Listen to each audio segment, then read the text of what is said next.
assalamu alaikum hettiyankoɓe yeɓiyankoɓe ayaw Pindi TV bisimilla moon e roɓɓindu jayndeli moɗon weltare min dañte kala saaha huccidde e moon noon kadi min dañiri weltare e oɗo subaka alarba hannde ko wiɗon yo Allah waɗanin jaam goto foof salminama e inde ko noon manama e jettoɗe serenɓe min jettaka e lawol gotol calminama juura berta juuɗe ñaga duwaw yuppa e Sénégal fof e aduna ɗum noon hettiyankoɓe yeɓiyankoɓe hannde ne jeeya ko ɓuuri tengtude jayndeli ɗi ɗum ko ganduɗa woni yiyete goomu ONU ɓe mbaɗino dental manggal ɗum gardiɗo leydi ndi tawtanoma hen ɓe mbi noon ko tan o waɗanno tan ko baynotonoɗo baynugol ganduɗa ina yurmini woni hen e jayndeli hen garti kono kadi ɓe garti tan e namnade holto Karim Wade mo ganduɗa kanko woni candidat mo PDS ha tengti noon e cuumu musgu ganduɗa dañiɗo e nder leydi meɗen Sénégal gaz badɗo explosé ha yimɓe nayo oɗo saaha limore nde yettima toon mbasi pittali mumen joni wonta so Allah lamɗo jaaɓi noon tigui hettiyankoɓe yeeɓiyankoɓe gudditiren roɓɓindu jayndeli meɗen e jayde gendure Le Soleil jayde Le Soleil noon e oɗo subaka ari tan ko wiide gardiɗo leydi ndi kay ko tan bayniɗo kono noon baynugol jurminigol toon to ganduɗa to ONU saabu discours mo holliti o ko discours mo ganduɗa waɗi fayida kono kadi holliti kanko tan gardiɗo leydi ndi baynugol makko saabu ɗum tan woni yette ko wawi wiyede yette woni réunion makko walla tan la dernière fois omo huccita e ɓe ganduɗa kamɓe goni ɓeɗon heɓɓe ONU en tant que président kanko gardiɗo leydi ndi saabu ne anda hitande 2024 o jeeyatake e sungoli ɗi kono noon e wiide makko tan kanko kay gardiɗo leydi o yiiɗi ko oɗo saaha kala ko fayi e pecce e nder Afrique walla e nder aduna o wona ko ganduɗa koko rewnete lawol ɓe gaare jayde li quotidien ɓe mbi kay gardiɗo leydi ndi wi tan ko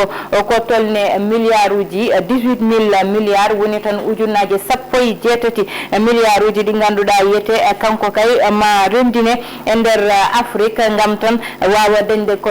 fayi ndiyam labɗam ndiyam bawɗam yarede ɗum noon ene jeeya goƴali makko caggal nde ganduɗa o suuti konngudi makko toon to ganduɗa wonno to goomu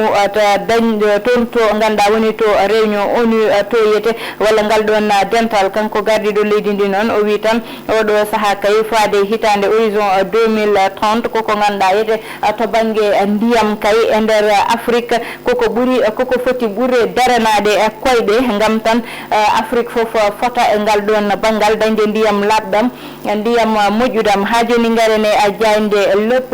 peuple noon e oɗo subaka ari tan ko wiide plaidoyer mo gardiɗo leydi ndi kay woni ko ganduɗa naate ɓerde africain ji ɗi saabu kanko gardiɗo leydi ndi kala ko woni goƴa Afrique to banggue ndiyam to banggue gonka ko ganduɗa woni gonka hoɗɓe ɓe e to banggue ndema e ko way noon o suuti hen konngudi makko kanko gardiɗo leydi ndi toon to ONU ha joni garen tan jayde besbi le jour noon ari tan wi ko opération sauvetage oɗo saaha kay ko kañum ɓe mbatta tigui gam fanude tan oɗo mo ganduɗa kanko woni Ousmane Sonko gueɗe makko ɓe mbi noon kamɓe ɓe ganduɗa woni avocat ji daraniɓe Ousmane Sonko ɓe daari kay ko oɗo saaha koyɗe tidde gam tan nawde plainte mo ɓe toon to diwan mo CEDEAO beele tan kamɓe candidat mabɓe ma waw yaltude juuɗe woni de kono kadi rutto e liggey mum no hannirta ni oɗo saaha kay ɓe mbi holto oɗo mo ganduɗa woni Karim woni ɗum ɗon noon ko namdal ngal ganduɗa kay oɗo saaha nana namde ha joni garen tan jayde antenne quotidien noon oɗo subaka kañum ari tan kañum ne faade namde ganduɗa addi ɗum wiide tan présidentiel hitande 2024 walla mbiyen 24 février hitande 2024 woni ko ganduɗa kay oɗo saaha won fadeteɓe hen kono noon beele maɓe jeeye ɗiɗo sungoli ko namdal mangal woni ɗon ɓe mbi baɗono Khalifa Ababacar Sall baɗono Mimi Touré baɗono oɗo mo ganduɗa woni Ceerno Alassane Sall ha tengti kay e oɗo mo ganduɗa ko kanko woni Pape Djibril Fall e woɗɓe ɓe ganduɗa kay indeli mumen innama ɓe mbi noon Pape Djibril Fall e Anta Babacar Ngom beele kamɓe ɓeɗon diɗo noon becce moɓene tiiɗi gam tan wawde reena natde e koɓe yiiɗi natde ko woni to banggal politique kono kadi jeeyede e namnotoɓe ƴamoɓe lefol laamu leydi meɗen haaji ɓe mbi Karim Wade noon woni mo ganduɗa wiyama ko candidat tiyaka hay nokku ɗum noon woni namde de ganda addama e jayde antenne quotidien garen ha joni jayde quotidien et le quotidien kamɓe noon ɓe mbi tan de la dernière tribune ɓe mbi noon konngudi battidiɗi ɗi gardiɗo leydi ndi suuti toon to ganda ko kañum woni to diwan mo ONU woni tan assemblée générale dañannoɗo ɗum ɗon noon kanko gardiɗo leydi ndi o darima tan wiide Sénégal kay oɗo saaha yete woni ko ganduɗa ne foti dararede kono wona Sénégal tan kono Afrique fof kanko ɗon holliti kadi kay darde makko kanko gardiɗo leydi ndi e kay fayida mo ganda Nations Unies dari dañi ɗum o suuti konngudi makko tonete garane jayde l'observateur e oɗo subaka ari tan koye oɗo mo ganda woni Amadou Ba noon mo ganda woni candidat mo tan Benno Bokk Yakar hitande 2024 ɓe mbi noon oɗo saaha yete meɗen mbaɗa réunion ji aɓene ndenta koye mabɓe aɓe jettude koye mabɓe faade tan e wona hene mabɓe ne wawi wiyede tikkuɓe walla wiɓe ne mbaɗa posé candidature uji mumen baɗono oɗo mo ganduɗa kanko woni Alioune Sarr baɗono Mary Teuw Niane baɗono Aly Ngouille Ndiaye ɓeɗon fof noon oɗo saaha e Mamboy Diawa ɓene ƴeewa no ɓe jewtude koye mabɓe beele moɓe jiitodir kamɓe fof ɓe garta e galle mo ganduɗa ko hen ɓe jeeya ha joni ɓe garti tan e tan explosion walla gaz mo ganduɗa koko huɓɓi to Derklé e diwan mo Dakar ɗum ɗon noon ɓe mbi ko tolne yimɓe ɗiɗo noon mbasno hen pittali mumen ɗo joni ɗiɗo woɗɓe kadi mbasi hen pittali mumen ɓen noon koye safaro gonno ɗum noon e mbawi wiide tan ummima ɗiɗo fayi e nayyi nayo ɓe ganda mbasi pittali mumen e oɗon gaz wadde explosé garane jayde les échos noon e oɗo subaka wi tan ko oɗo saaha kay oɗo mo ganda ko kanko woni Abdou Mbow e ko namdetenode ne wiye kanko yette Amadou Ba walla tan mbiyen Abdoulaye Daouda Diallo waɗi discours muɗum to innitani hen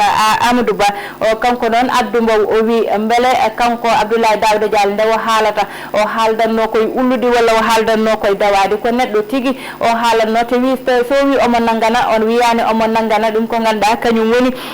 baale bey kono noon ko neɗɗo o nagganta junggo te mo nagganta junggo o wiyete ko Amadou Ba wadde noon won konngudi ɗi ganduɗa sene haale kamɓe ɓe pamata ɗum ɓe mbi gardiɗo leydi ndi kay e discours muɗum toon to ONU ɓe mbi kay discours muɗum waɗi hen cité mana inniti hen inde Léopold Sédar Senghor kono kadi o tan holliti o wayno makko o waynima tigui ɓeɓe ganduɗa kamɓe goni ONU e wiidemo tan 2 lewru avril ma won mo ganduɗa kay mo ƴettu lefol leydi meɗen o totta ɗum goɗɗo mo ganduɗa ko kañum foti jogade ɗum te amo sikki noon jogorɗo tan jottade place makko ma won mo ganduɗa kañumne ko ñootowo hakkude Sénégal e leyɗele goɗɗe garen ha joni jayde source a noon kañum ari tan ko wiide wiyete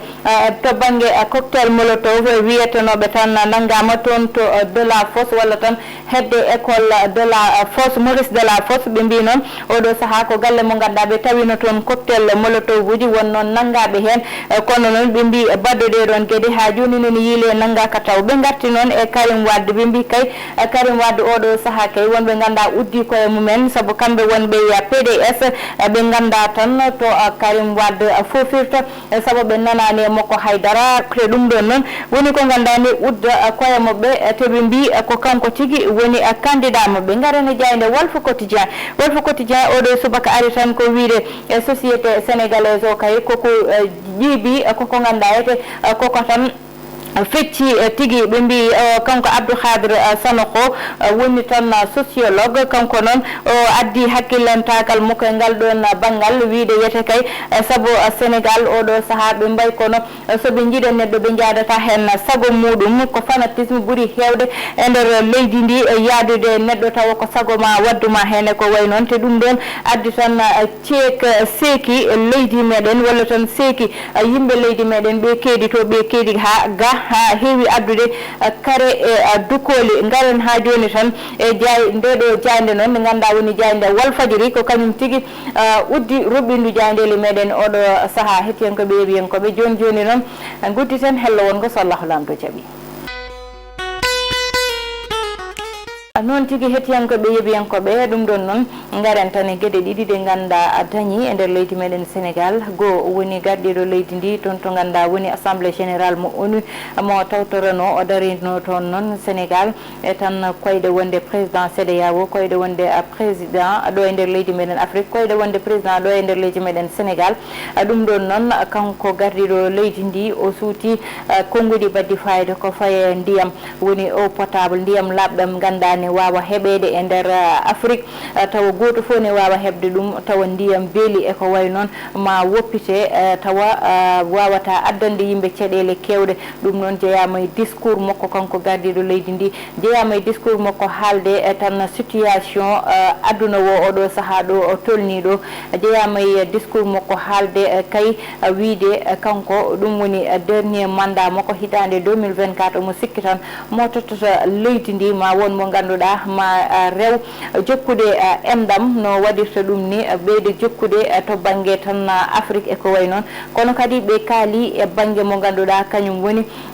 coup d'état ji no way hewde nder Afrique ni ɗum ɗon fof woni konngudi ɗi ganduɗa ɓe kaali hen no ɓuuri yaajirde beele tan ma mesure aji ƴefte hen e ko way noon kuulet badde fayida wawa ƴettede ko way noon surtout noon to banggue coup d'état ji to saabu ne anda